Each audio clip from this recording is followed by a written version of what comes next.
My name is Brianna Rose Lee. I'm your host at the Twin Cities Film Fest, sponsored by Stearns Bank. And here with me is Chelsea Christer, who is our director and writer for Holding On Forever, which is a short film we'll be screening momentarily. Hi, nice to see you, and I love your hair. Thank you so much. Nice to see you too. Thanks for having me. Yes. So real quick, I just wanted to hear a little bit about your inspiration behind writing this film. Yeah, so this is based on an actual night out at karaoke I did sober. And spoiler alert, not super fun being sober in a room full of drunk people. And I just found it really kind of confounding, the juxtaposition of being part of this like group fun activity and feeling so lonely because everyone else is having fun and I'm sober and alone and not in on the joke. And so I kind of wrote about those feelings and just thought about what it would be like if I ran into someone who felt the same way. And so it turned into an exploration into sobriety and just like an opportunity for our character to reclaim karaoke in her life. So yeah. I love that. So kind of this script evolved out of an actual just personal experience. So were you a filmmaker kind of thinking like, what am I going to write next? Or did this really just kind of come on suddenly and it's your first film? What is your background? Yeah, so I directed a feature-length documentary called Bleeding Audio. It premiered on March 7th, 2020.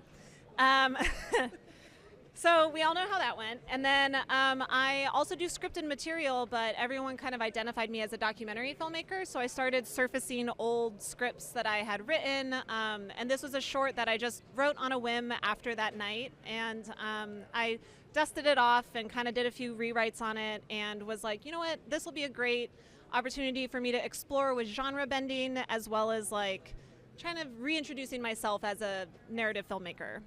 So yeah, that's where it came from. And I have another short that I just wrote and directed that I'm working on right now. And you know, it's just nice to be back in the scripted space, especially because documentary filmmakers know it takes forever. So it's nice to have something that's a little more control and you can iterate faster.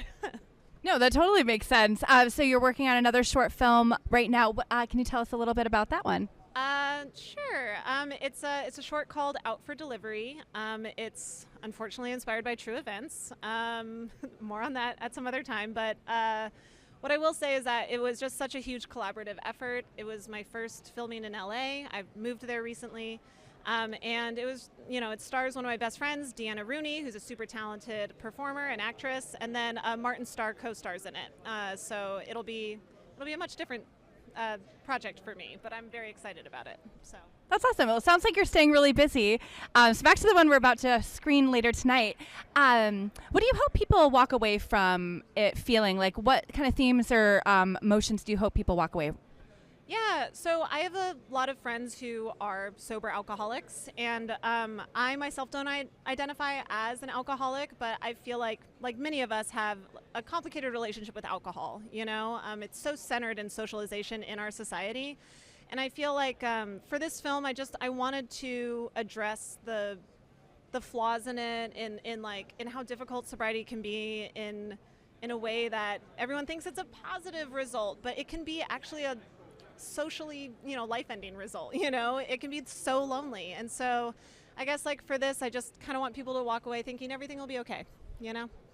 I love that because everything will be okay, and being sober is a great choice, and it works for a lot of people, and they shouldn't feel socially ostracized for that.